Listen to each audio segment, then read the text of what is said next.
નવસારી જિલ્લામાં ગણેશોત્સવ અને ઈદ મિલાદની શાંતિપૂર્ણ ઉજવણી સુનિશ્ચિત કરવા માટે જિલ્લા પોલીસે મહત્વપૂર્ણ પહેલ હાથ ધરી હતી। જિલ્લા પોલીસ અધિક્ષક રાહુલ પટેલની અધ્યક્ષતામાં ગણેશ સંગઠનો અને મુસ્લિમ આગેવાનો સાથે બેઠક યોજાઈ હતી, જેમાં 3 વાત તમારી 3 વાત અમારી અભિયાન હેઠળ સંવાદ થયો। પટેલ નવસારીની સંસ્કારી છાપ જાળવવાની અપીલ કરી અને વિસર્જન સમયે શ્રેષ્ઠ પ્રદર્શન કરનાર ગણેશ મંડળોને સન્માનિત કરવાની યોજના જાહેર કરી હતી। ડીજેના મર્યાદિત ઉપયોગ માટે સહકાર માંગતા પોલીસ પંડાલોમાં સીસીટીવી કેમેરા લાવવામાં અનિવાર્યતા લાવી, જેથી શાંતિપૂર્ણ તહેવારનો માહોલ રહે। આજરોજ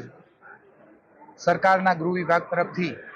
લીધેલા ઇનિશિયેટિવ 3 વાત તમારી 3 વાત અમારી કાર્યક્રમ તેમજ અત્યારે ચાલુમાં ગણપતિ ઉત્સવ અને આવનારા સમયમાં ગણપતિ વિસર્જન ના આયોજન બાબતે નવસારી ટાઉન અને તેની આજુબાજુના ગણપતિ આયોજકો સાથે એક મીટિંગ રાખવામાં આવી હતી। તે દરમિયાન ગણપતિ ઉત્સવ દરમિયાન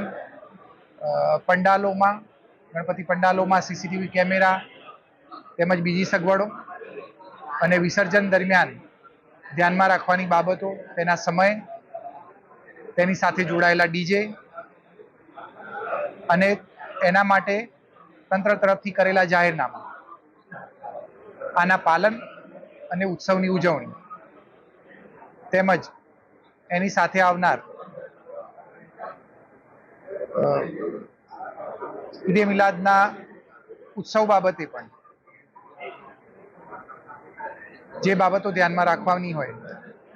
તેની ચર્ચા કરવામાં આવી અને આયોજકો તરફથી પણ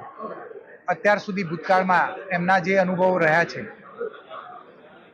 એ અનુભવો બાબતોની ચર્ચા કરવામાં આવી। આમ ઉત્સવ ઉજવનાર અને તંત્ર